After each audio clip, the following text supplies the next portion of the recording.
I'm going to assume the rest of the people are just late signing in. I'm going to go ahead and get started. Make sure you check Blackboard. I put some documents up on Blackboard for lab. I put a link, a couple of links. There's one to simulation software. It's a simulator that you'll use to complete the lab for the rest of the semester. It's called Multisim. So I put a link up there. They charge for Multisim, but the school paid for license for the class that I'm teaching, so you guys can download it for free. You want to download Multisim. It only works on PCs. Download it. Make sure you can get it off the website. I think it's good through sometime in June, but you'll find instructions on how to download it. On the instructions is a key code you can enter into the website, and that way they won't charge you for it. There is a tutorial I added, and then there's a lab that I want you to do just to kind of get used to using the software. There's a link. You'll see that on Blackboard. There's a link below the material, the video for today. There's a link where you can upload the lab once you're done with it. I think I have a due date set for this Sunday before midnight.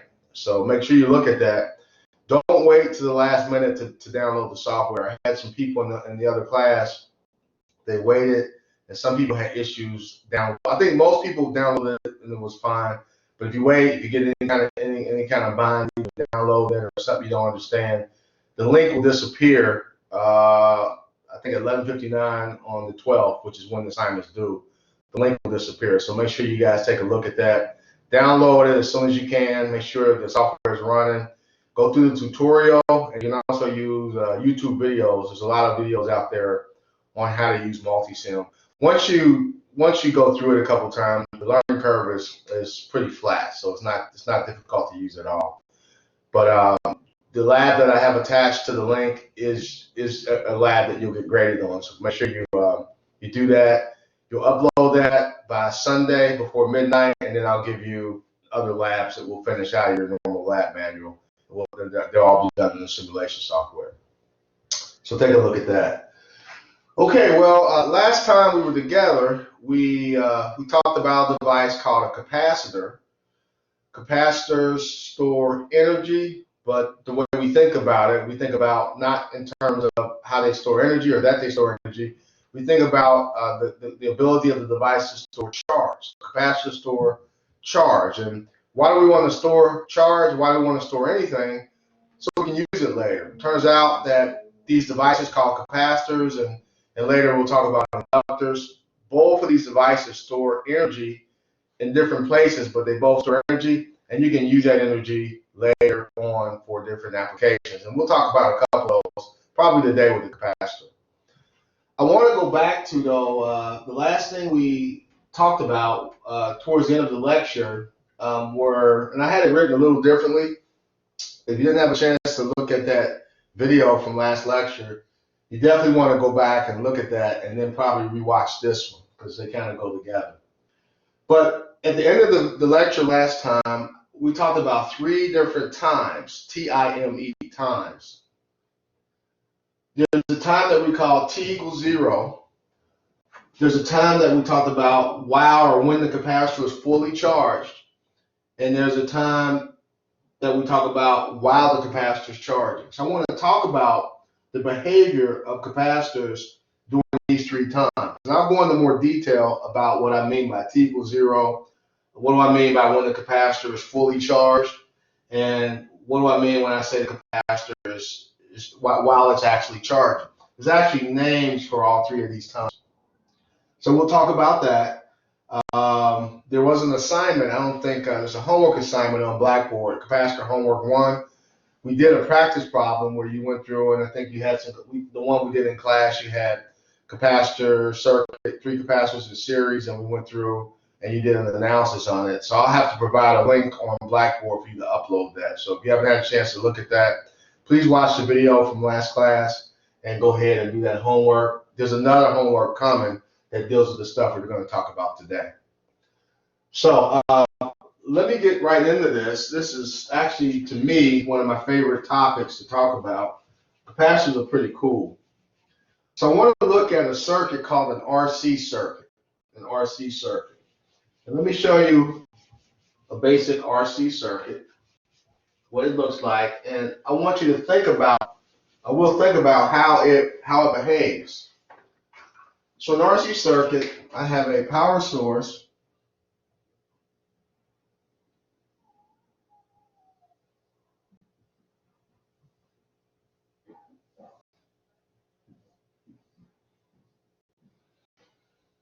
a switch,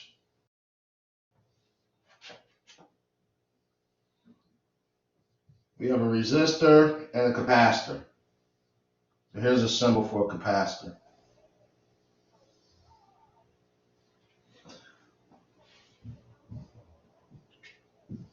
It's called an RC circuit because I have a resistor and a capacitor. So this is a basic RC circuit, and all I can do here is close the switch, and when I close the switch, what will happen is the capacitor will charge up. Now, when I'm done with this, I'll show you, we can add some more stuff to this to where I can have it either charge the capacitor or discharge the capacitor.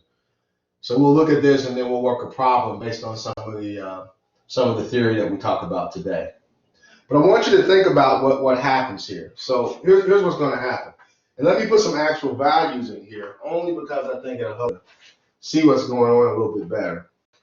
So let's say I have a 10-volt battery.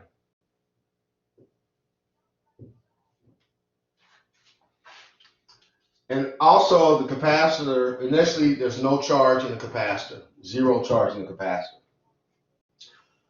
When I close the switch,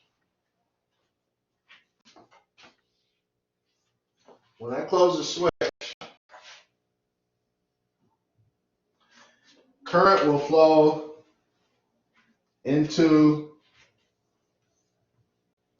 the capacitor, but it's got to flow through the resistor. So you can actually control the amount of current that flows, that gets to the capacitor by the size of resistor you have. It should make sense to you that the more resistance I have, the smaller current I'm going to get. It's going to take longer to charge the capacitor up. If I have a low resistor, I get more current, I can charge the capacitor up quicker. So we went through a calculation last time, and again, if you didn't see the video from last class, please watch it. Where I asked, what do you get when you take resistance and you multiply that times capacitance? And when we went through it, what we got was time. And I went through the math, and you saw that the product of R and C was time in seconds. And so we actually named that time. We named it R times C. They use this symbol. Looks like a kind of a funny looking T. That's the Greek letter tau. But RC equals tau. And tau, we refer to that as a time constant. A time constant. The unit of tau, from this calculation, again, is seconds. And I showed you a graph last time. And you have a copy of the graph. Also, I put it up on Blackboard. But basically, there's a lot of information on that graph, by the way, and I'll talk about that graph a little later. But the graph on the vertical axis, you can either have voltage or current. For now, we'll just look at voltage. I'll just say V and I. And on this axis is T, time. And then I drew a line that represents when the capacitor is fully charged. Well, for this circuit, 10 volts. The capacitor will charge up for this circuit to whatever the supply voltage is. So here I have a 10-volt battery. It can't charge any higher than 10 volts. So I'm going to put that right here, 10 volts. That point right there, this line right here represents 10 volts. So what happens when you close this switch, current starts to flow in the capacitor, and the capacitor is going to start to charge up. So what this graph is showing is the voltage across the capacitor. If I could actually see what's going on across that capacitor, that's what that graph is a picture of. And here's what happened. What we do is we draw the graph kind of like this. and it kind of levels out like this, and eventually it's like that. So if you notice, right here, the capacitor's charging up really, really, really fast. If you remember what we said, I don't know if you got, I got a glare here. Let me put it over here. What we said last week was, if I think of the capacitor as two parallel plates, well, at the second I close the switch, and that was at t equals 0. That's the time I mentioned last time when we were together. T equals 0 is the instant I close the switch. So write that down somewhere if you don't already have it written down. That's one of those important times. We talked about 3 different times. This is one of the important times. T equals 0 is the instant I close the switch. And at the instant I close the switch, there's no charge in the capacitor. I hadn't had time to charge up yet. But what happens is, as current enters into the capacitor, it starts to charge up. So let's say there's some charge in the capacitor. But then when the next charge tries to get on the plate of the capacitor, like charges repel. So it's going to be a little harder for that next little tiny piece of charge to get onto the plate of the capacitor. I got a plus and a plus, they're going to repel each other. But eventually it finds its way on the plate. But now I got a third little tiny piece of charge trying to get on the capacitor. It feels twice the opposition than the first one. Matter of fact, every time I add charge, it's harder for the next little piece of charge to get onto the capacitor, to the point where I have so much charge on the plate, no more charge can get onto the plate. Because I got so many repulsive forces, I can't get any more charge on the plate of the capacitor.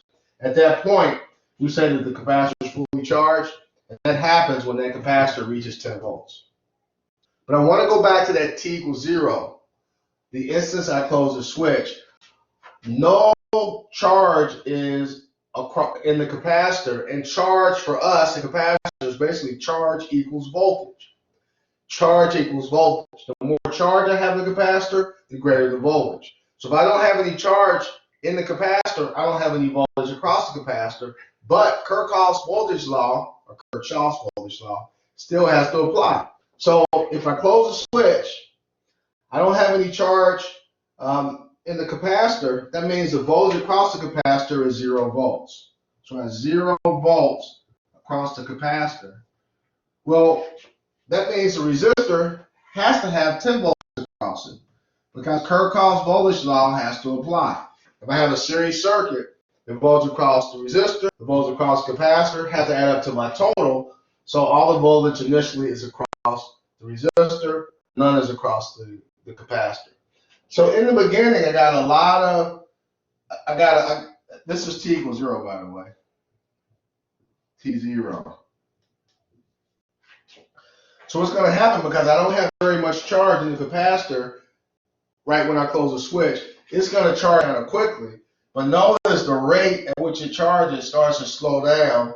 It slows down, it's still charging, but it's going slower. The slope at any given point shows the rate at which the capacitor is charging. It's almost flat right here, which means that it's really charging slowly. And at a certain point, the capacitor is fully charged. Like right here, the capacitor basically has 10 volts across it.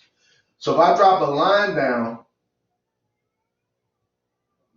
and ask the question, what time does this capacitor reach 10 volts for that circuit, or what time is it fully charged? That's where this idea of a time constant comes in. If you take R times C, that gives you tau, which is a time constant. And it turns out that all capacitors, whether natural or man-made, all capacitors take 5 time constants to fully charge. All capacitors take 5 time constants to fully charge or discharge.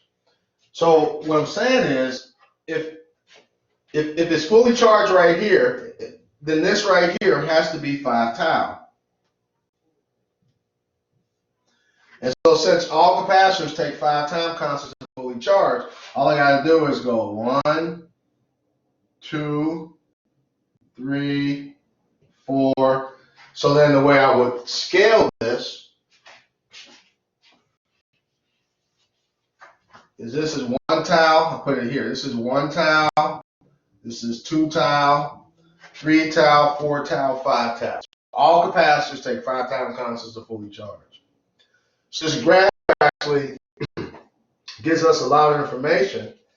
It tells us, if I want to look at this at a certain time, like right here, I can go up to see what the voltage would be at that time across the capacitor. Or if I want to see what voltage is at this time, I can go up and use this graph to figure out what the voltage should be across the capacitor. Now, it would be nice not to have to use the graph. Is there a way for me to tell what the voltage is at any time between 0 and 5 tau without using the graph? And it turns out, yeah, there is. I gave you some equations last time, and actually we'll use those equations today, because basically the equation is another way to get to it if you don't have the graph. So I want to talk about that.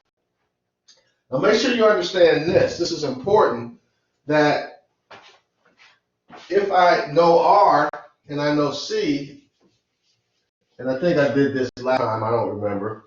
But let's say I gave you a resistor. The resistor is 10 meg ohm. And I give you a capacitor, it's 1 microfarad. And I say, all right, we'll calculate time constant. What is tau? Well, it's pretty simple. All you do is take the product of the two. So I have R by C. I get 10 mega ohms times 1 microfarad. Now, if you remember, 10 mega ohms is 10 times 10 to the 6 ohms, and 1 microfarad is 1 times 10 to the minus 6 farads. So anytime you multiply mega times micro, you're taking 10 to the 6 and 10 to the minus 6. When you multiply that, you're basically going to cancel out. So this will go away. And I take 10 to the 6, 10 to the minus 6, 10 to the plus 6, and 10 to the minus 6 is 0, 10 to the 0, and that gives me a 1. So I can just cross these out right away, and it's convenient to do that. Anytime your resistor is in K, to have your but with capacitors you hardly will see that. This will usually be in microfarads or picofarads. But to have my resistor in meg, I want my capacitance in micro, just so for ease of cancellation. But what I'm saying is, when you multiply 10 times 1, what you get is 10, but that's 10 seconds. So now I know that for this combination of resistor and capacitor, the time constant is 10 seconds. So down here on my graph, this first tau, that would be 10 seconds. Then I get 20 seconds, 30, 40, 50 seconds will be 5 time constants. So if I use a resistor of 10 meg ohm, capacitor of 1 microfarad, it will take about 50 seconds to fully charge. All capacitors take 5 time constants to fully charge, but I have control over what value of R and what value of C I'm using. Therefore, I have a control over how fast this is going to charge up. And that's what makes it so cool.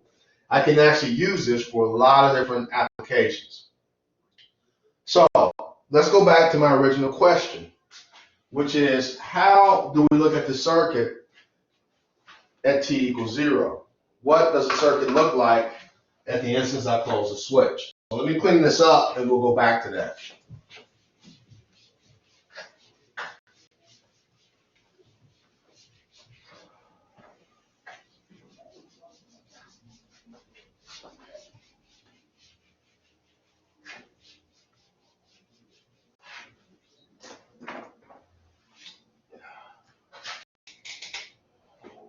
All right. So I had a circuit, RC circuit,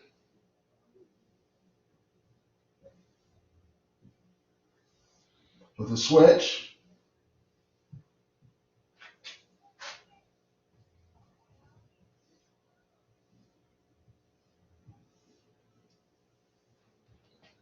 And we're going to make this 10 volts. For now, we won't worry about the value of R or C. It doesn't really matter the value. So the first time to look at is T equals 0.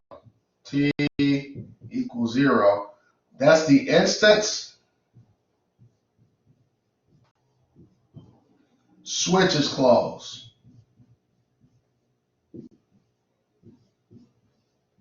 That's the first important time. If you're writing this down, write that down. The meaning of T equals 0, that's the instance the switch is closed. Well, if you can take a snapshot with your phone, you can take a picture of this circuit. If you can see the charge and the current and the voltage, you can see it. If you took a snapshot, what would you see at T equals 0? And that is the instance, as soon as I close the switch, what's going on in the circuit. And what's going on is what I said before. At T equals 0, no charge has had a chance to flow into the capacitor. Therefore, the voltage across the capacitor is 0. And all the voltage is across the resistor. Now, as the clock ticks, as I start to dump current into the capacitor is going to charge up. So it's going to start to charge towards 10 volts. I mean, it might charge up to 2 volts. It will charge up to 2 volts. Well, the only way that can happen is this has to drop to 8 volts. And this will charge up to, say, 5 volts. And this is dropping to 5 volts. It's always got to add up to the total. Eventually, this will reach 8 volts, which means this is 2 volts. And then after 5 time constants, after 5 tau, this will reach 10 volts, which means that the voltage across the resistor now is 0 volts. You have control over how quickly this capacitor reaches full charge, 10 volts. You get a bigger resistor, it'll take longer to charge up all the way. You get a smaller resistor, it'll charge up faster. You have control of that. So let's go back though to T equals 0. As soon as I close the switch, you agree that we have 0 volts across the capacitor, and all my voltage is across the resistor. Now, 0 volts across something. Let's look at that. If I have 0 volts across something, let me show you how you can make that happen. Let's say you had a battery, just a battery by itself over here. Maybe you got a 12 volt battery, doesn't matter what the voltage is. But let's just say I got a battery here, and I'm going to hook a voltmeter up to it. So here's my voltmeter. I'm going to take the red lead of the voltmeter and hook here, and the black lead of the voltmeter hook here. And when I read my meter, it's going to read 12 volts because all I'm doing is measuring across the battery. Well, and you don't want to do this. I mean, this is a bad idea to do this. But if you wanted to, what you could do, if you were to take a wire and go from here to here across that battery, that's called a short. This is a short circuit. A short. What will happen is basically no current will go to your meter to get the thing to measure. All the current will go through the path of least resistance, which is that short. This meter will actually read 0. Anytime you short something out, the voltage across it goes to 0. It might make a little more sense if I have an actual circuit. So let me draw a simple circuit here, and let's talk about a short circuit. Short circuit is just abbreviation for short. Or short is abbreviation for short circuit. But let's say I have, again, a battery. We can use a 12 volt battery again. And I'm going to get 2 equal resistors. And I'm making it equal. Both of these are the same. This is R and this is R. So maybe this is 50 ohms and that's 50 ohms. They're the same value. If you put a voltmeter across here, if I have 2 equal resistors, then what it's going to do is split that voltage in half. Each resistor is going to get 6 volts. So this is going to read 6 volts on my meter. And this will read 6 volts on my meter. 6 and 6 is the 12. Well, while I'm looking at the meter, if somebody came along and shorted, say, this bottom resistor out by taking a piece of wire and connecting it from there to there, then this meter right here would change from 6 to 0 because the short's going to take the resistor out of the circuit. There can't be any voltage off something if it doesn't have resistance. That short takes the resistance out of the circuit. Now the 12 volts, all the 12 volts is across that top resistor. So the point is, what I'm trying to get you to see is that anytime you see 0 volts, that's equivalent to a short circuit. A short circuit. And that's exactly what you have over here at t equals 0. At t equals 0, the instant you close the switch, no current has flown into the, I don't know if that's a word, flown, but no current is in the capacitor yet. So that means there's no voltage. 0 volts means this is equivalent to a short. So what you want to write down, if you're keeping track of this, if you're keeping notes, at t equals 0, and again, that's the instant the switch is closed in this RC circuit, the capacitor behaves as a short circuit. That's the first. We talked about 3 different times. T equals 0. Then we talked about when the capacitor is fully charged, and then we talked about what's going on while it's charging. So this is the first of the 3 times. You write down at t equals 0, the capacitor behaves like a short circuit. Now, let's let this capacitor charge up. So I'm going to walk you back through the scenario. I'm going to open up the switch.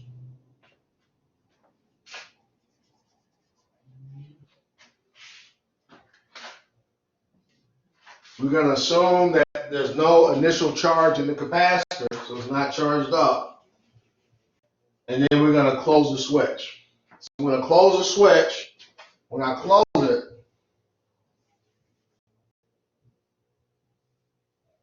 now current's going to flow to the capacitor. At t equals 0, right when I close the switch, there's no current in the capacitor.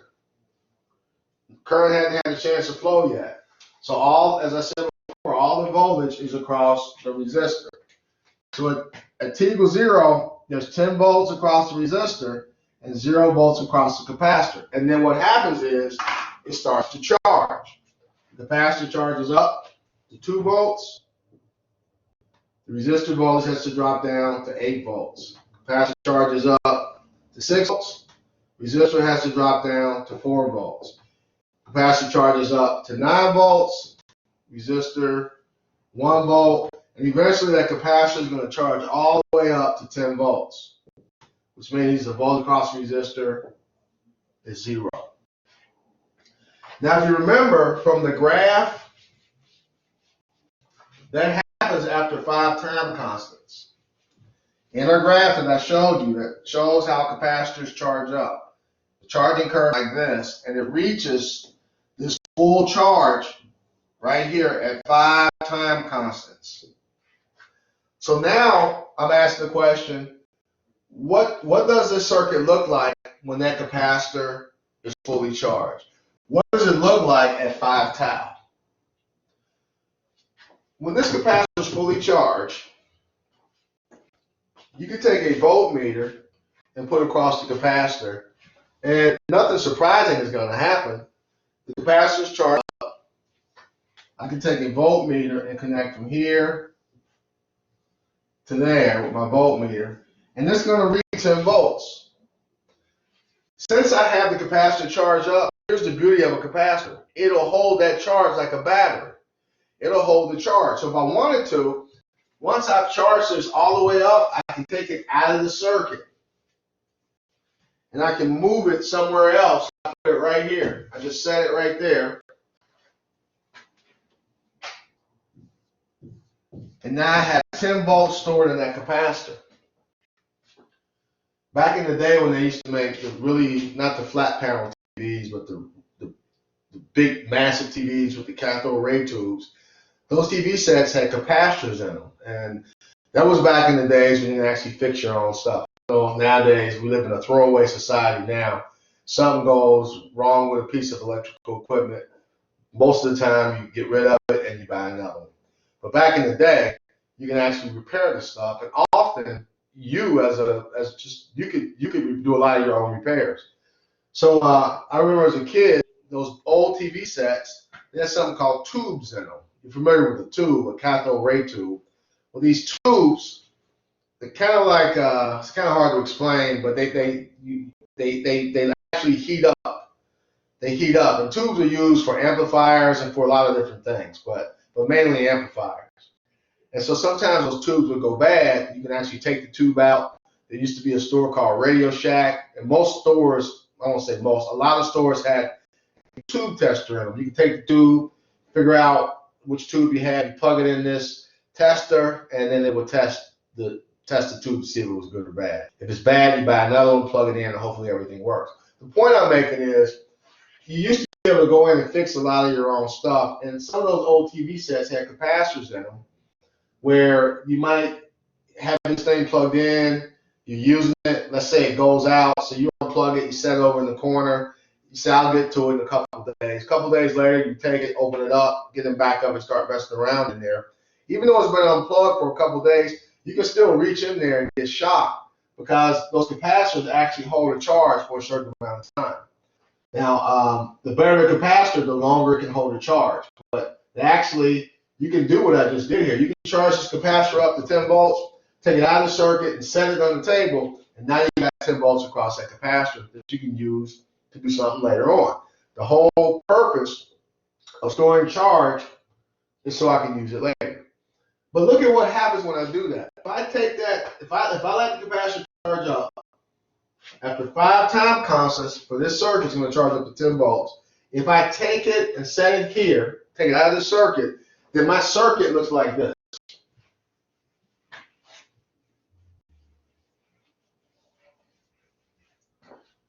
I took the capacitor out, put it up there. This is called an open circuit. The circuit is open. There's nothing connected between this point and that point. If you take a meter, and this is kind of, I don't want to say it's hard to see, but if you can understand what I'm about to show you, this is going to go a long way, understanding how these devices behave. What would the voltage be? Let's say I got my open circuit. So I got this point and this point. If I take my leads of my voltmeter, I got my red and black meter on my voltmeter, and I measure across this open circuit, how much voltage would I measure? And the answer is, I would measure 10 volts. What I'm saying is, if you hook up a voltmeter right here, from there to there, it's going to measure 10 volts. So you might say, well, why is it measuring 10 volts? Well, look at the circuit. Look at the circuit. Basically, what you have is a resistor here just hanging in the air. It's not connected on the other side. A resistor just hanging in the air is like a piece of wire. It's equivalent to a short. It's equivalent to a piece of wire. So basically, the equivalent circuit you have is this. That resistor, if it doesn't have any current going through it, it acts like a bare piece of wire. So then that becomes an extension. This wire basically takes a positive terminal and extends it to over here. And this wire basically takes a negative terminal and extends it to over here. Kind of like a jumper cable. When you hook up a jumper cable to a battery in your car, this is a good battery. You hook up the red lead here and the black lead here. You clip them on the battery, and then you go to the other end and get the other end of the jumper cables. Now you've extended your car battery to the other end of the jumper cable. You can hook it up to a dead battery and charge it up. That's what happens. This is open circuit actually has 10 volts across it. The open circuit has the same voltage that the capacitor, when we charge the capacitor, that it has. So if you understand that, what I'm saying is, if all you can see is the voltmeter reading, if I hid the circuit, say I hid it, you couldn't see what I was doing over here. All you can do is see the meter.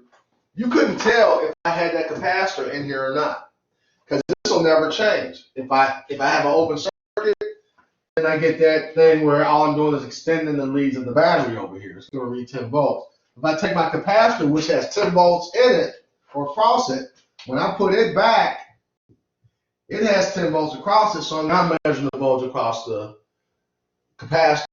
The point I'm trying to make here is a fully charged capacitor, when I take it out of the circuit and open the circuit, has exactly the same voltage that the open circuit has.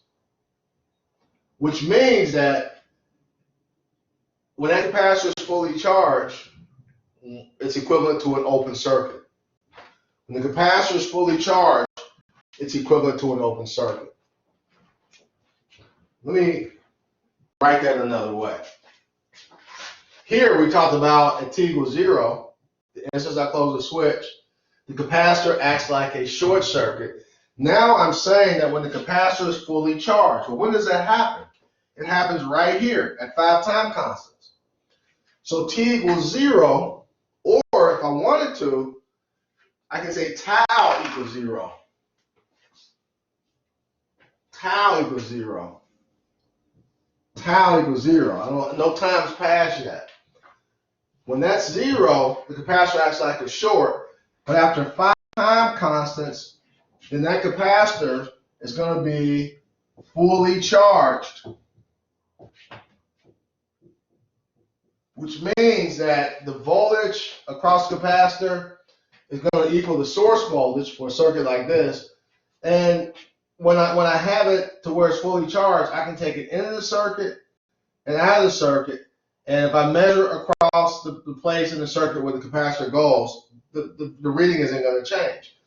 For this circuit, if I put the capacitor in the circuit, my voltmeter is going to read 10 volts because now I'm reading the voltage across the capacitor. If I take it out of the circuit, it's still going to read 10 volts because I basically extended the leads of the battery over to the meter. It's going to read, now I'm reading the battery.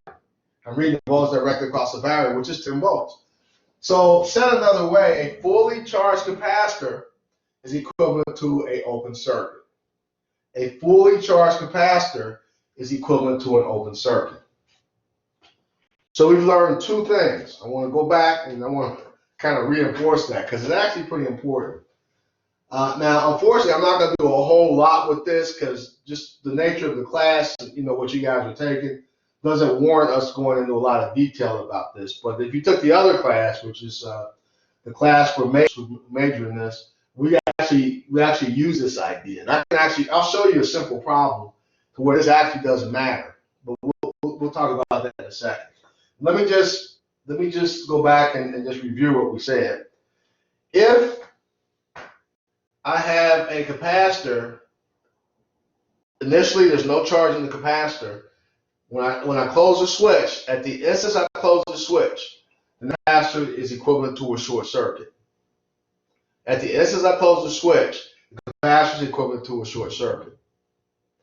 If I let the capacitor fully charge up, after 5 time constants is fully charged, then the capacitor is equivalent to an open circuit. So at t equals 0, it's equivalent to a short. When it's fully charged, and that happens at 5 time constants, it acts like an open. So let's apply this to a simple circuit. This hopefully will drive the point home that I'm trying to make. I'm going to give you a circuit, and we're going to look at it at 2 times. We're going to look at the circuit at t equals 0. I'm going to look at the circuit at 5 tau and see how the calculations differ between those 2 times. So let me make some up that'll be interesting, and then we'll do a calculation. Hopefully this calculation will help you to see what I've been trying to explain for the last few minutes. So let me give you something like this. Let's say you have a battery.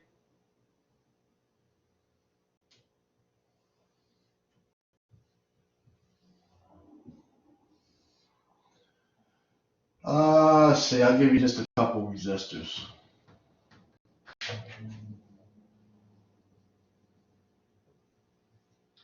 Let me think about this. Okay, so I'm going to give you a capacitor here, like that. And I'm going to give you a capacitor here.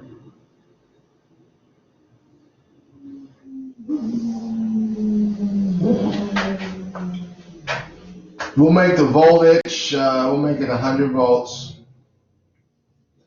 Now I'm going to make the resistors the same value just so the math is easy. So I'm going to make this 50 ohms. I'm going to make this 50 ohms. And I'll call this C1 and C2. Now notice I'm not giving the capacitors any value because it really doesn't matter what the value is.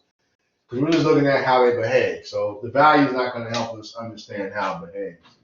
So I'm just going to mark on C1 and C2.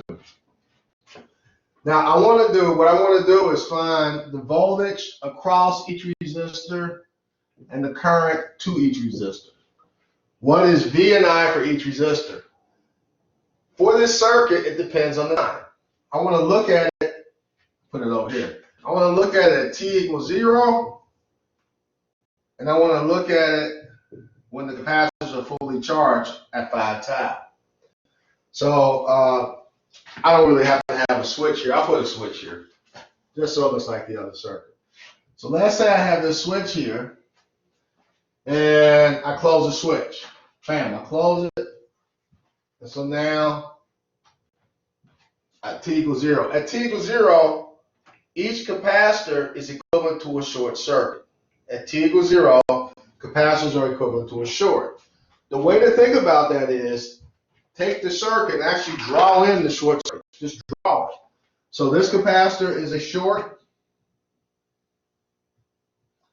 and this capacitor is equivalent to a short.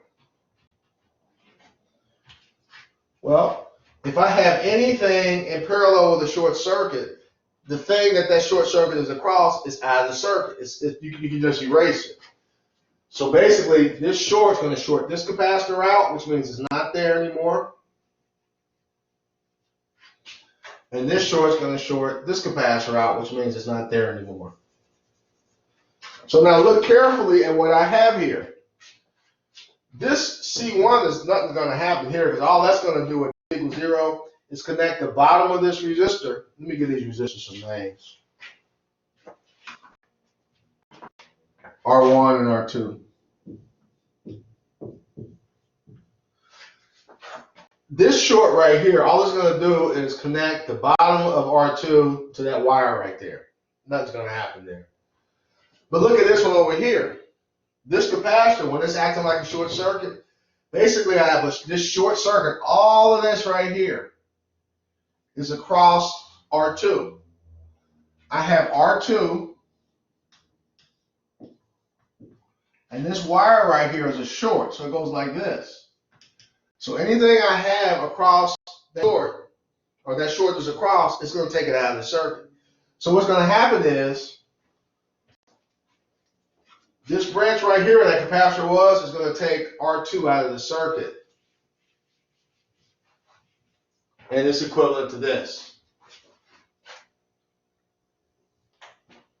It's equivalent to that. So, at t equals 0, V1, volt, at t equals 0, V1, this resistor is going to have the 400 volts across it. So V1 is going to be 100 volts. The current is just going to be 100 volts over 50 ohms, which is 2 amps. So I1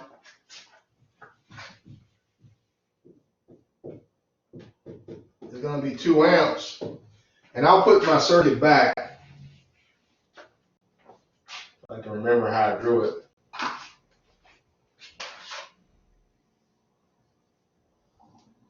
Okay, so I have my cap here.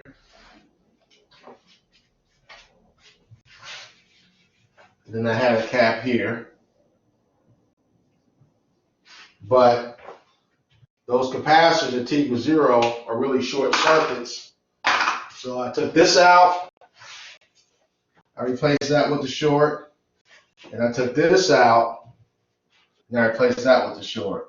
Now since this whole wire, this whole thing is shorted, this part right here is all shorted out, that resistor right there is not going to get any current or voltage. Another way to look at it, if you can't see that, think about current. Current's going to flow through here. But when it gets to this point, you can either go this way or this way. It's going to take the path of least resistance. It's going to bypass that whole middle part right here. And that resistor is going to get I2. It's going to be 0, no current. If there isn't any current, V2 is going to be 0. So, T equals 0. I went in, I replaced the capacitors with short circuits. Basically, what happened is this C2 over here shorted out R1, or R2, I'm sorry, shorted out R2. So R2 didn't get any voltage or current.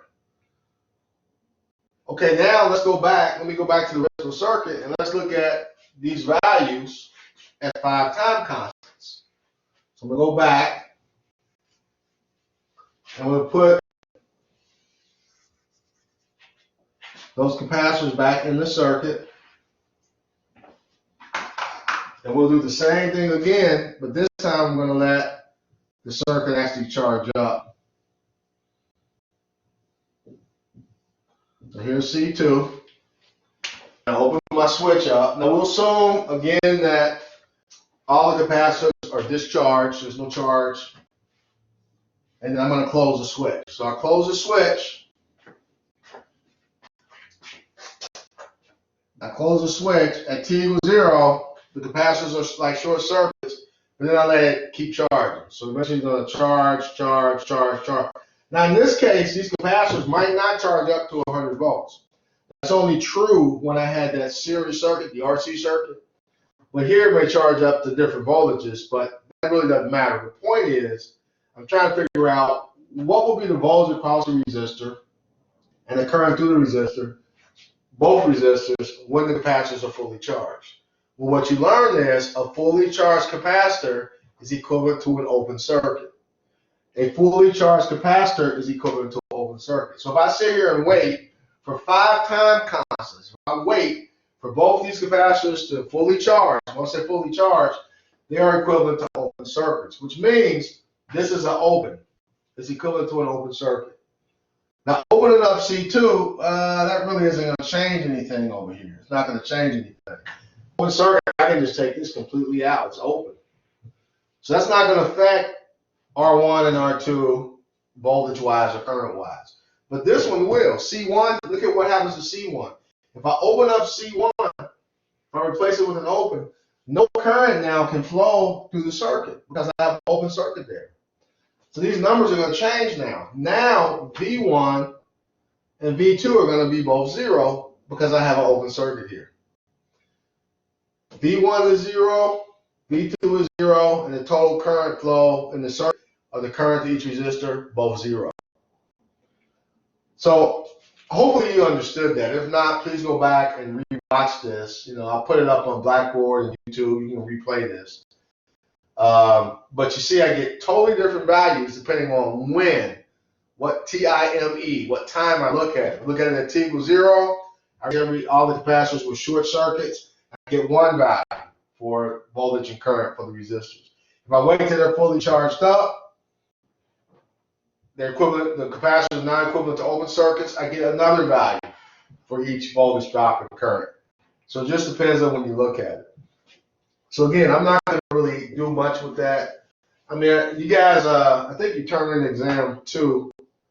I got to get that graded. We're supposed to have 4 exams, and we're running out of time. So the next exams go with this stuff.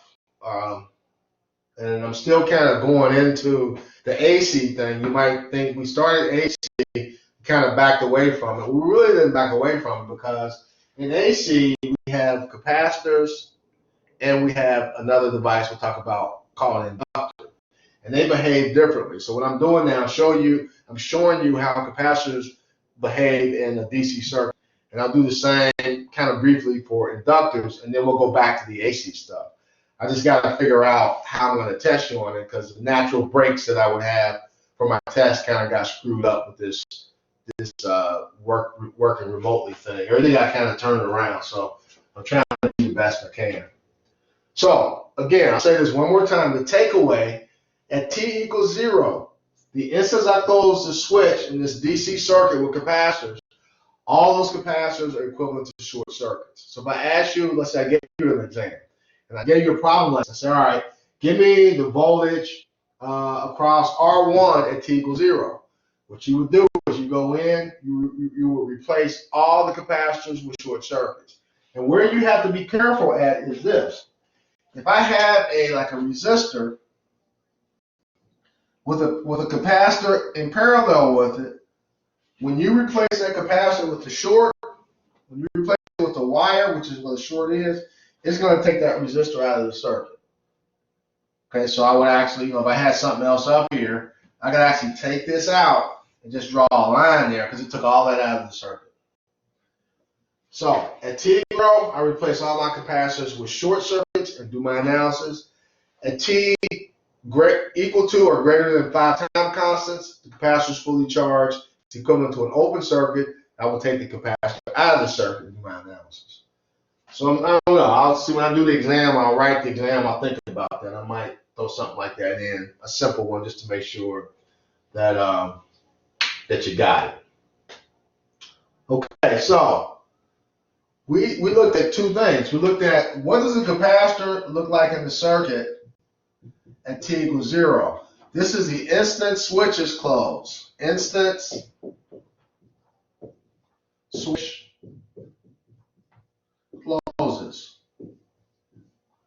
And we look at it at t greater than or equal to 5 time constants.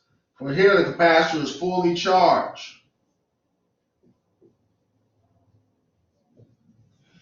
And we learned that at t equals 0, the capacitor basically acts like a short circuit, a piece of wire.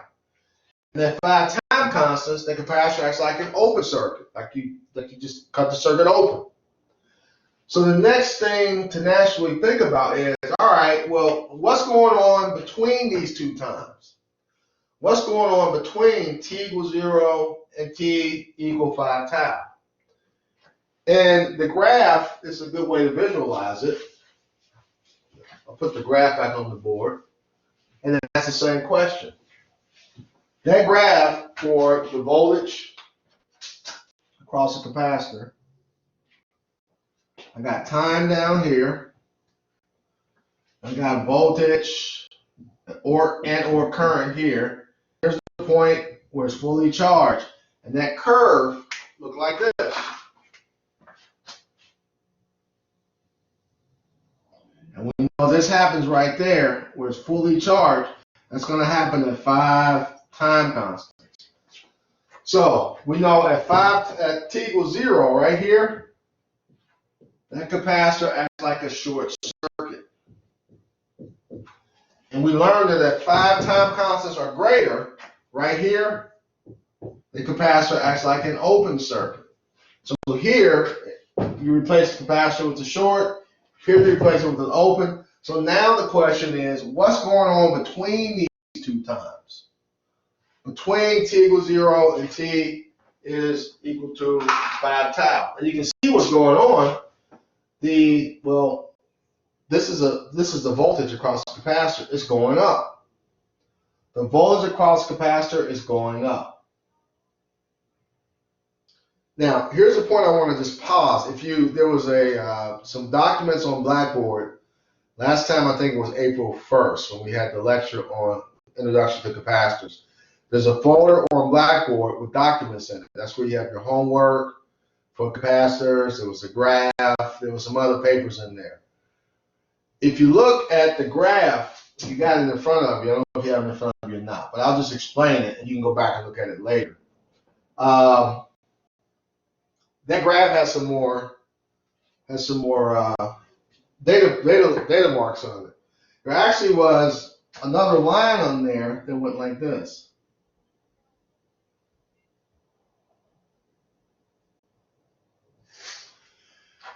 And if you look carefully, if you have it in front of you, this will make sense. If you don't worry about it. There's a box. One box says marked A and the other marked B. And you'll notice there's voltage values and there's current values. Some of these will have a C on it. Some might have an L on it. Some of this might have a C on it. Well, if you have that in front of you, we're only looking at values with C on it. C stands for capacitor. We use an L for inductor.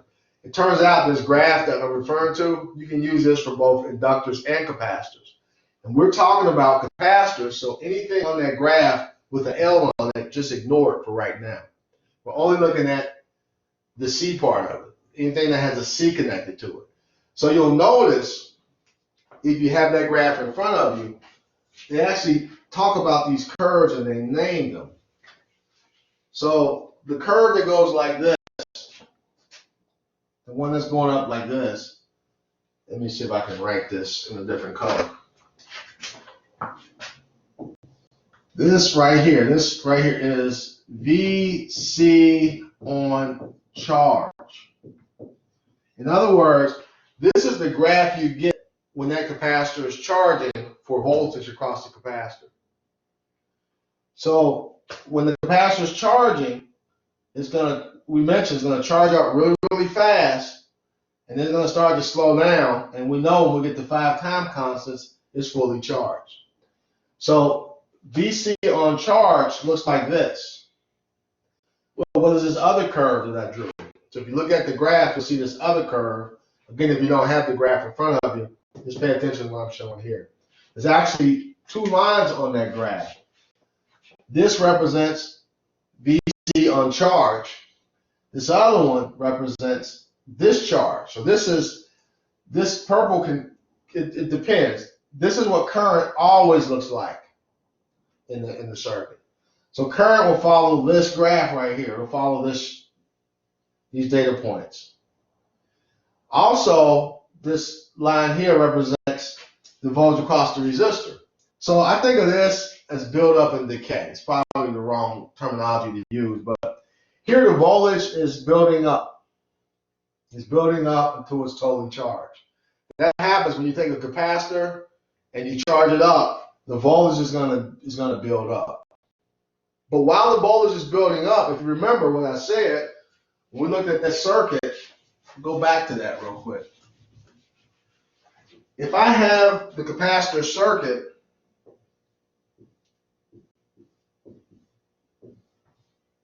like this, and again, this is 10 volts. If I close the switch, at t equals 0, there's no voltage across the capacitor. My 10 volts are all across the resistor.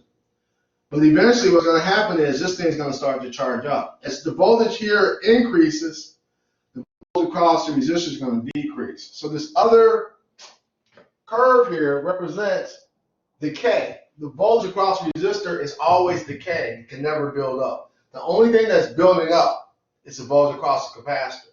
So the voltage across the capacitor looks like this. That's build up.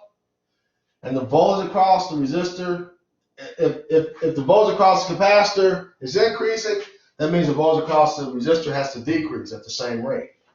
So this represents buildup of the voltage across the capacitor, and this represents decay of the voltage across the resistor. It also represents decay of the current. The current is decaying, and the voltage across the resistor is decaying when I have a circuit that I call a charge circuit. Or if I have a discharge circuit, which I need to show you, then this will represent all the values. It will represent the voltage across the capacitor, the voltage across the resistor, and the current in the circuit. It all decays. Let me come back to that. Let me show you what that would look like. So what I want to do is show you a circuit where I can either charge or discharge a capacitor. And to do that, you need a special switch. You need a 3-position switch. Well, you need a 2-position switch, but I like to use a 3-position switch in case I want to hold the charge. And I'll show you what I'm saying in just a second. So let me show you a circuit that I can use. If I wanted to make this, I can make this in lab. You can make it in multi-sim. When you download that software, you can actually make this and you can play around with it if you wanted to. But I got a battery.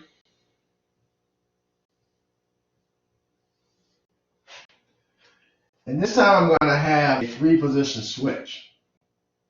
So I got this.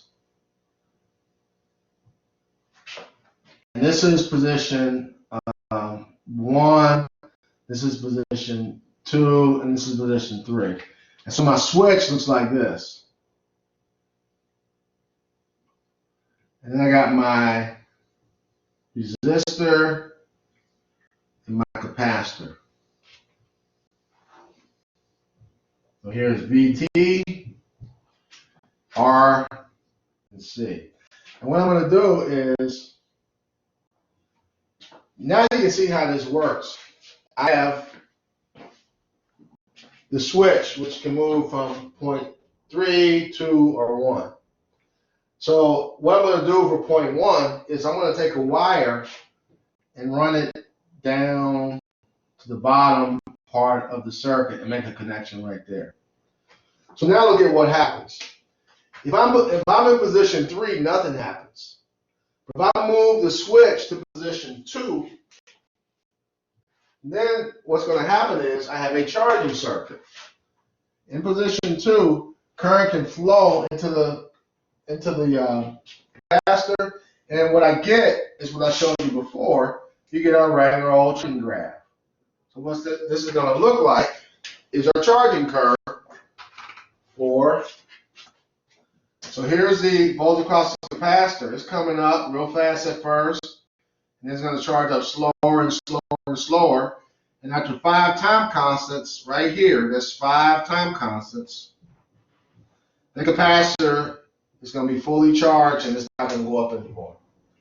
Well, okay, the green is the capacitor. What's going on with the voltage across the resistor? The voltage across the resistor starts off at VT, and this is 0 volts. But as this voltage increases, this voltage is going to decrease. So the voltage across the resistor starts off at the total voltage, and over time it's going to decrease as the capacitor voltage increases. It's going to decrease, and at 5 time constants, it's going to be 0. So the voltage across the capacitor is the total voltage. The voltage across the resistor is 0, and those are the voltages decreasing. Well, current's going to follow this same exact curve. If you think about current equals voltage over resistance. So how does that work? Well, if I put my switch back here, okay, so I haven't I haven't charged the capacitor yet. It's just sitting there at position 3. I call position 3 the neutral position. So nothing's going to happen. And when I move this to position 2, now things are going to happen. Initially, all my voltage is across the resistor. Let's put some values here. Let's say this is 10 volts. And we'll make this 1 meg ohm. So all my voltage is across, at t equals 0, all my voltage is across the resistor. I don't have any voltage across the capacitor. So in Ohm's law, I'm going to have 10 volts divided by 1 meg ohm. That's going to give me 10 microamps of current. So my maximum current starts out here at 10 microamps. Well, then as the capacitor charges up, what happens to the voltage across the resistor? And the answer is, as the capacitor voltage increases, the resistor voltage is going to decrease. So this is actually the resistor voltage. This 10 volts is going to start to drop. So I'm going to take a lower number here for voltage and divide it by 1 meg ohm. In other words, this value over here is going to drop because the numerator here is dropping. The denominator doesn't change. The resistor value can't change. But the voltage across the resistor is going down, which means the current is going to go down at that same rate. That's why I said earlier, this graph right here, this curve is built up. The voltage is building up for the capacitor while it's charging. And while it's charging, the voltage across the resistor is decaying, and the current is decaying. So the current will always follow this graph, this curve right here. Doesn't matter if it's charging or discharging.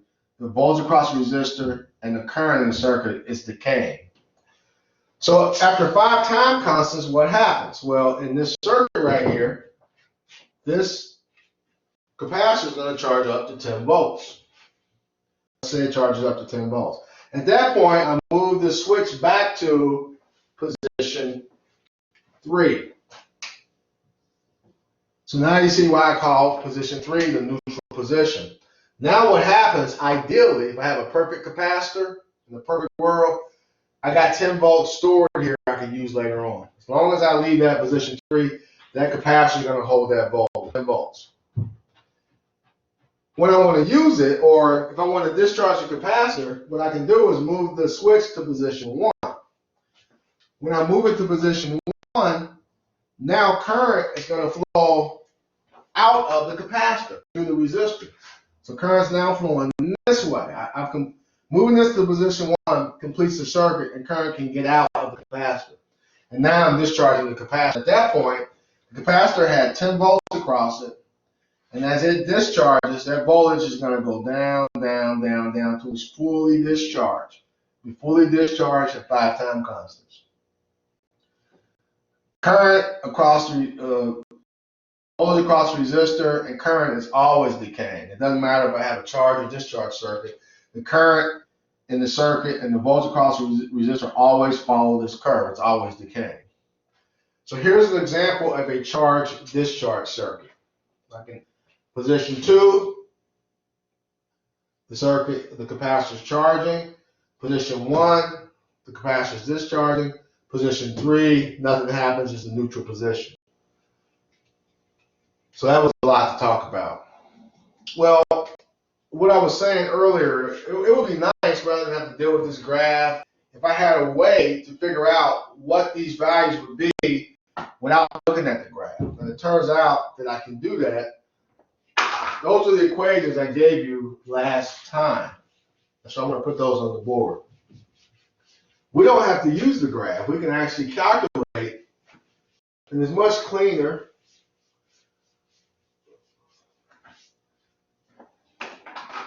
We can actually calculate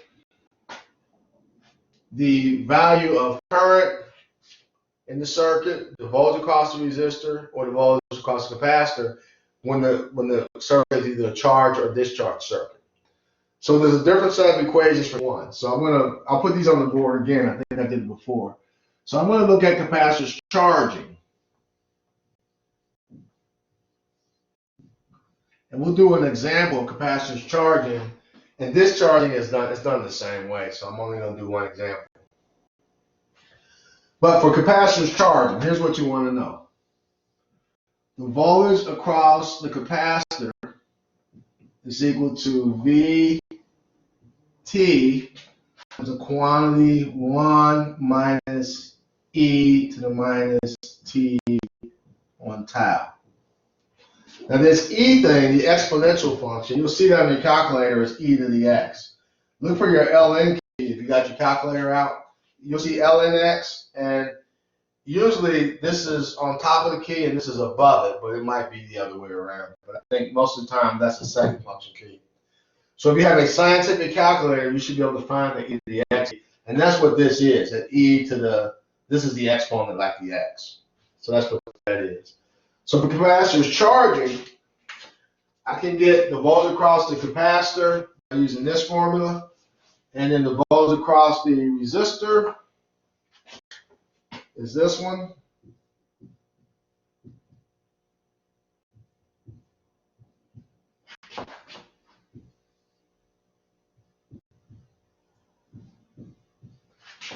Is Vt e to the minus t on tau, and then the current in the circuit is just V, I'm going to say Vr divided by R e to the minus t on tau. Let me make that a little nicer.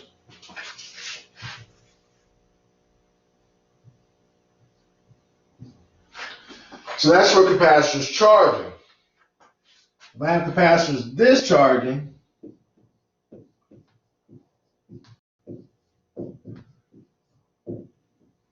now I know there's some glare on the board here. I don't know if you can see that. It says discharging.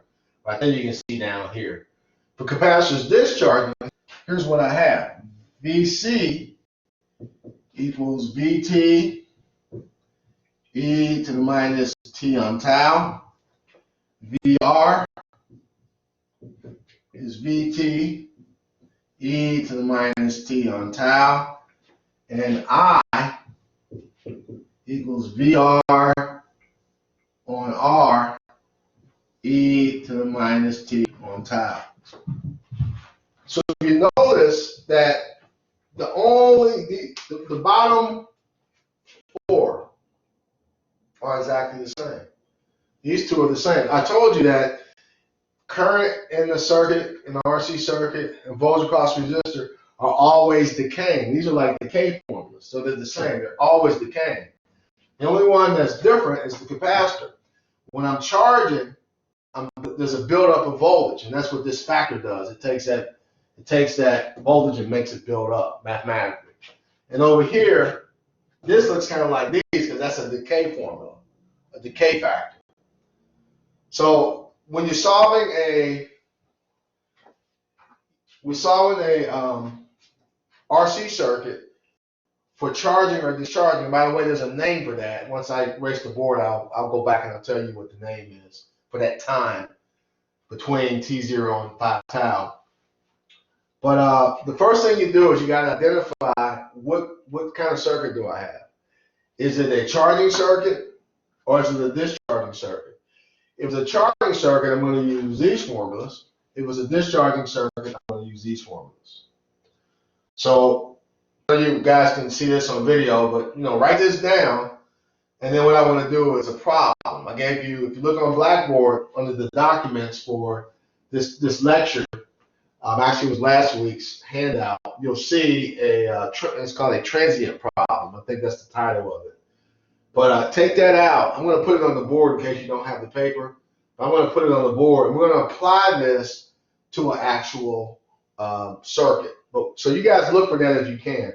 While you're doing that, let me put these times up here one more time with the graph, and then I'll give you that example problem. So this is going to sum up this whole entire lecture that we just did today.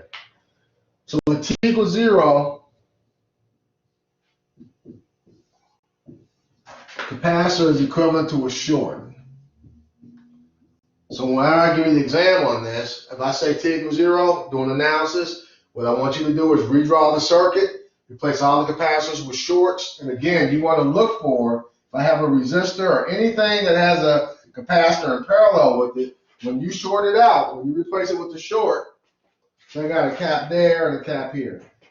At t equals 0, this is a short, and this is a short. Well, this short right here is going to take that resistor out of the circuit. At t greater than or equal to 5 time constants, the capacitor is going to behave like an open circuit.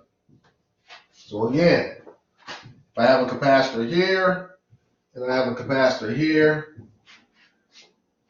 if I say, all right, what does this circuit look like at 5 tau? Well, you're going to open this up, and you're going to open this up. Opening that first one up isn't going to do anything. It doesn't affect anything. I mean, if I open it up. But this one here, when I'm opening something, if this is in series with anything, if the capacitor is in series with anything and you open it up, it's going to stop the current from flowing through that device. In this case, it's resistor, so it's not going to get any current. It's not going to get any voltage. That's why this is important. What kind of circuit are you dealing with? I mean, the circuit physically never changes if you're looking at it. But at t equals 0, the capacitor is looking like this. It's a short circuit. At t equal to or greater than 5 time constants, it looks like an open circuit. So you got to take that into account. So again, the graph, if I show you the graph, I got time here, I got voltage or current here, and I got my steady state value there, or the full value that I can charge to. They call that steady state. And then the graph that I showed you for charging looks like this. And right here, that was 5 tau. Right here was t equals 0.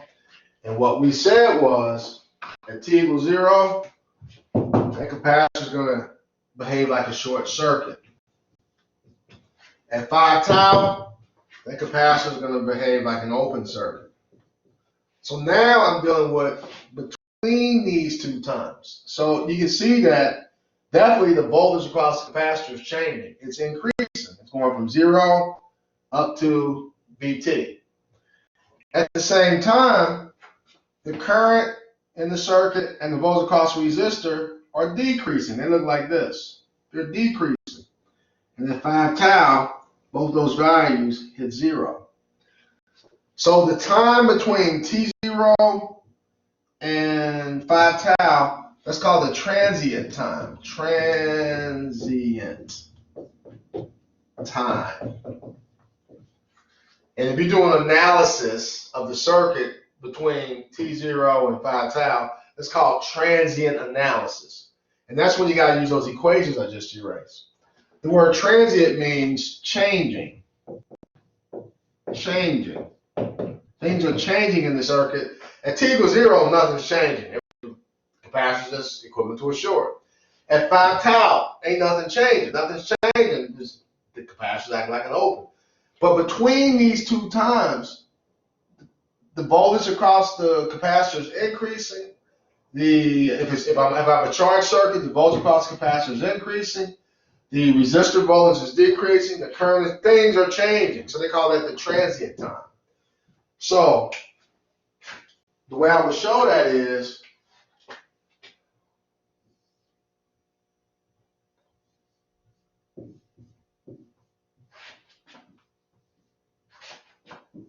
like that. If I'm between 0 and 5 tau, then what I have to do is a transient analysis. Transient analysis. So here, replace the capacitors with the short. Here, replace with an open. Here, I gotta do transient analysis.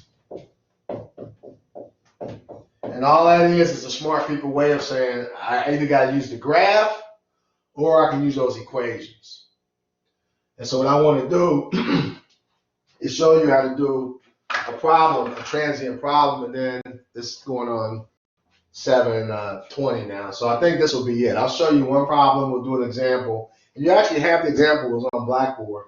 We'll do one transient analysis problem, and then we'll call it a day. So if you have the documents from Blackboard, there should be one problem. It says, let me get it out. It says capacitor transient example. So if you have that, you probably can't see that in the camera. But if you have it, I don't know how well that camera focuses. Probably can't see it. But if you have that, take it out. If you don't worry about it. I'll put it on the board. But you do have access to all these documents I'm using on Blackboard. Go get them off and practice this stuff. And I'll be putting a new homework up. I gave you capacitor homework 1. I'll give you a new homework. If I don't do it tonight, I'll do it tomorrow, where you'll do some of this stuff. Just for practice. All right, so let me give you one transient analysis problem, and then that'll be it for today. So here's my circuit.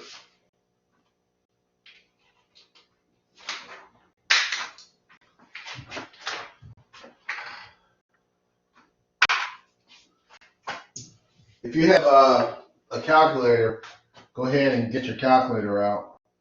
You can help me calculate.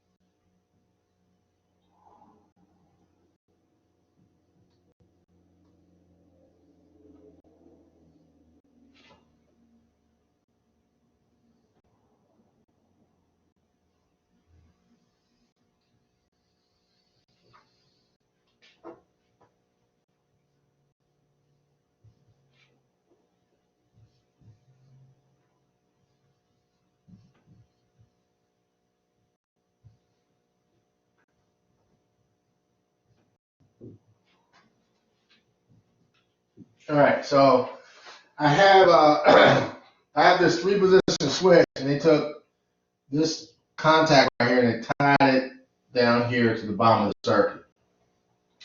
And they say this is position 1, position 2, position 3. So now you can kind of see how this works. If I'm in position 2, that's my neutral position, nothing happened. If I move from position 2 to position 1, I have a charge circuit. If I move from position 2 to position 3, I have a discharge circuit. So it's easy for me to move to position 1, let the capacitor charge up for a certain amount of time or fully charge, move back to position 2 and hold the charge, move to position 3 when I want to discharge the capacitor. By the way, if I don't know what you guys will end up doing with this. If you ever work with capacitors, proper way to discharge a capacitor, often people will take the leads of the capacitor, touch them together, or if they're dealing with high voltages, they'll take a wire and they'll jumper across. The proper way, especially when you're dealing with large capacitors and or voltages, is to take a small value resistor and put across the leads of the capacitor. If you have a high voltage situation, a big capacitor, if you use like a screwdriver across it or a wire, you can actually weld the screwdriver or wire to the terminals of the capacitor because you can have really, really huge currents. So I always use a low value resistor to discharge a capacitor when you're dealing with high voltages and or currents. But anyway, if you don't have the paper in front of you, we have 3 things to calculate. I'll read them out and then we'll go through. I'll let you calculate, and then we'll work it out. So the 3 questions are, the first one, A, find the RC time constant during charge or discharge. Find the RC time constant during charge or discharge. B, find the length of time required for VC, the voltage across the capacitor, to reach 100 volts. That's the supply voltage. And then C, find they call it the instantaneous voltage. That is, find the voltage across the capacitor and the voltage across the resistor 30 milliseconds after the switch has been in position 1. So what I'm going to do is I'm going to let you guys think about this. I want you to calculate. Get your calculator out if you have it. And if you don't have this sheet, the first question is we want the RC time constant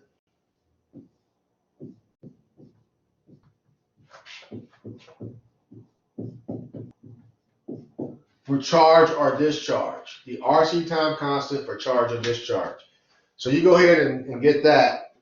And I actually need to leave the camera for just a second to find out where my calculator is. But you guys go ahead and get the RC. Actually, I'll wait for that. I don't need the calculator for that one. We'll need it for the last one. So give me the RC time constant for charge or discharge. So I'll pause for a second and let you guys think about it, and then we'll figure it out.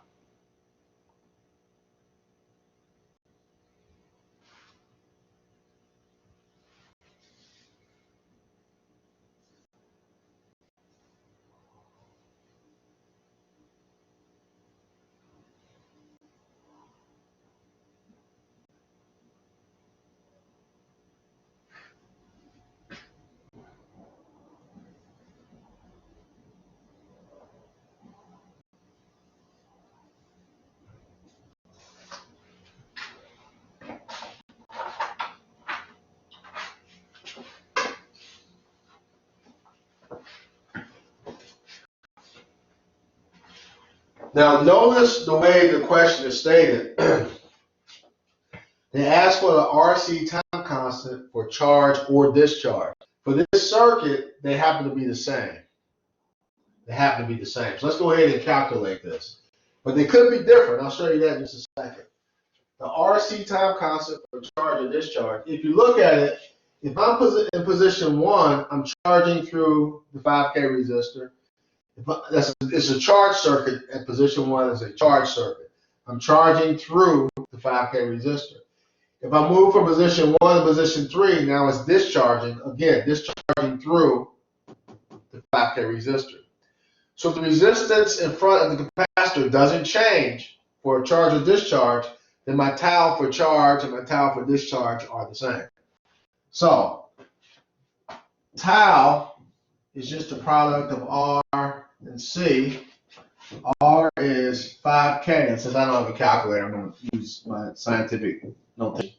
So 5K ohm is 10 to the third ohms times, and I know it's some glare here, but hopefully you can see this. Let me actually move this down here. So my RC, I have 5 times 10 to the third ohms, 5K ohms, times 4 microfarads. So it's 4 times 10 to micro minus 6 farads. I'll get rid of this up here. So if I do my calculations, I got this part right here. That gives me 20. And this part right here gives me times 10 to the, I got a 3 and a negative 6. That'll be negative 3. And that's in seconds. So that's 20 milliseconds. So my tau for charge or discharge, is the way I would show it. I'm just going to tau. But my tau is going to be 20 milliseconds. So tau equals 20 milliseconds for my answer. Now, what I wanted to point out, though, was something. I said that if you charge or discharge through the same resistance, then the tau for charge and the tau for discharge are going to both be the same. But there's nothing stopping me from, if I wanted to, I can actually put a resistor right here.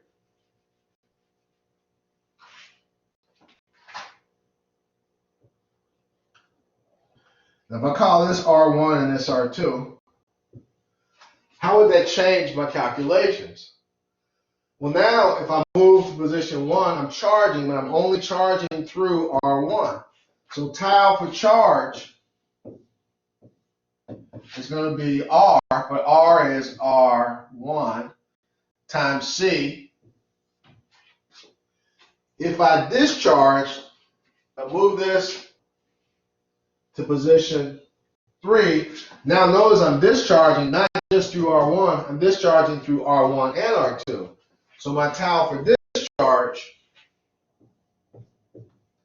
is going to be R1 plus R2 times C. I don't have to have the same tau for charge and discharge because I don't have my circuits wired up. So I can have something like that. And there's other variations I can do. But for the problem, they just wanted to know, for that simple circuit, I don't have that. I just got a simple circuit. They want to know what is the time constant for charge or discharge, and we calculated 20 milliseconds. Now, if you guys have any questions on what I'm doing or have done, just let me know. Open your mics and let me know. The next question, the second one, they want you to find the length of time required for the volts across the capacitor to reach 100 volts. Find the length of time required for the volts across the capacitor, VC, to reach 100 volts. So you see if you can do that. So we move this to position 1, and assuming the capacitor had no initial charge in it, moved it to position 1, and now I have a charge circuit. How long will it take in seconds the capacitor to reach 100 volts? I'll pause for a second, let you think about that.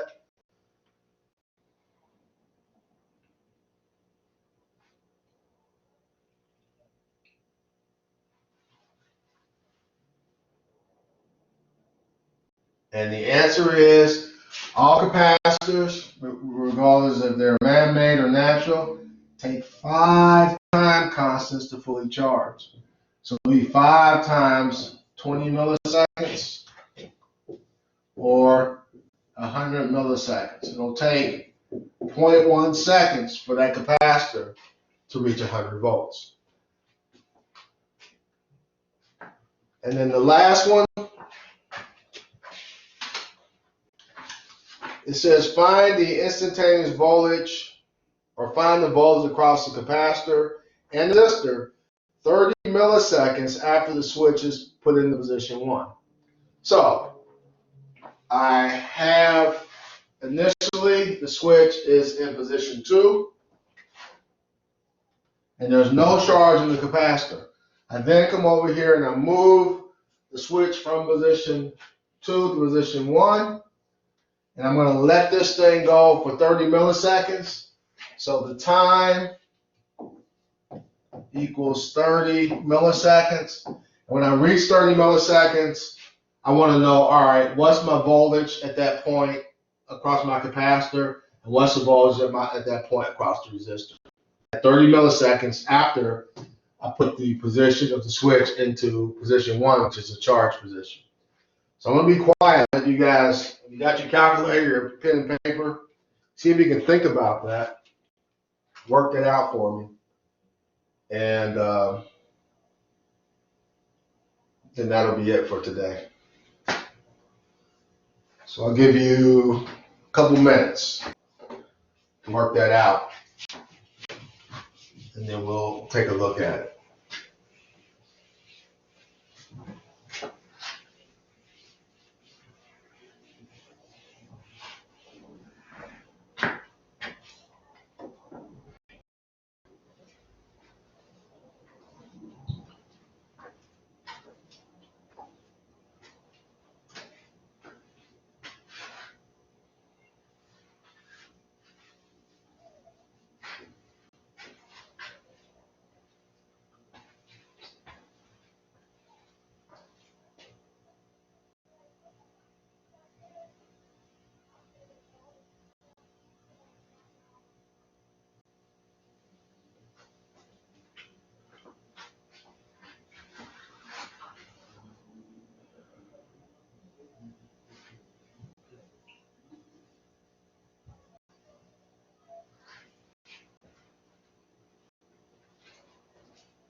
Okay, so you keep working if you're working this, but the thinking goes like this. I got to figure out, I got those two sets of equations I gave you. One for capacitor's charging, one for capacitor's discharging. I got to figure out what kind of circuit I want to use. Do I have a charge circuit or a discharge circuit? Once I figure that out, I just use those equations that apply to each device, each component. Well, obviously this is a charge circuit, so I'm going to use the capacitor's charging equations. And there's two of them. I got one for the capacitor, and I got one for the resistor. So for the capacitor, VC equals VT 1 minus e to the minus t on tau, and then VR is VT e to the minus t on tau. So those are the equations you want to use to solve it. And again, you probably figured it out already, but I'll pause and let you put your numbers in and figure it out, and then we'll talk about it in a couple minutes.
So let's go ahead and do this. So I'm going to erase this bottom one just to make some room. And what I like to do with these, just because to me it's a little easier, since when you put this in the calculator, you got the parentheses, and then you got this 1 minus e. Then you got to deal with the exponent, and there's a ratio in the exponent. So what I like to do is just go ahead and deal with the exponent first. You probably can't read this, but what you have here is e to the minus t on tau, like that. So I'm just going to deal with this. Get a number for that. So if I do that, I got minus t on tau is what that is. Well, t is, that's the 30 milliseconds. That's the time that they tell you to look at the voltage, look for the voltage across the capacitor. So that's just 30 milliseconds. And from the problem before that, in problem 2, or was it problem 2? Problem 1, they asked us to find the RC time constant.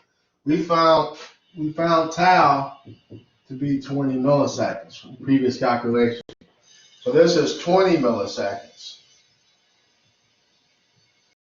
So minus t so t is 30 milliseconds, and we found tau to be 20 milliseconds. And what will happen is the millis going to cancel out, and these zeros will cancel out, and I'll get 3 halves. I'll get minus 1.5.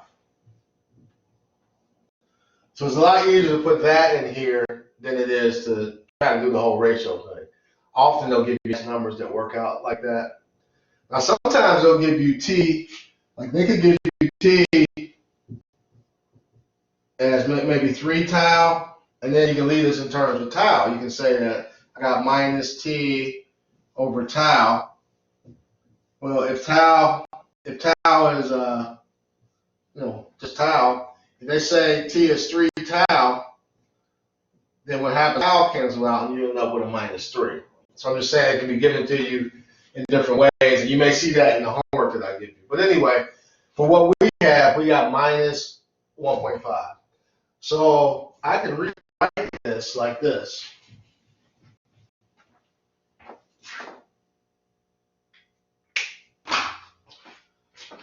VC equals VT, that's the 100 volts, times the quantity 1 minus e to the, we got minus 1.5. So that's a lot easier to do than that ratio thing. And I believe if you do the math, I think I remember the answer. I don't need my calculator. You get around 78 volts. So at 30 milliseconds, you have 78 volts across that capacitor. You go ahead and you calculate to make sure I got it right. But I did this so many times, this problem, I'm pretty sure it's 77.7. I just rounded up to 78. So that would be the voltage across the capacitor. Now, to find the voltage across the resistor, you have choices. You could use the formula that I gave you. VR is just VT E minus T on tau. You could use that if you wanted to. But a much easier way would be to just use Kirchhoff's voltage law. I know my total voltage across the whole network is 100. If I have 78 across the capacitor, that means I gotta have 22 across the resistor. So VR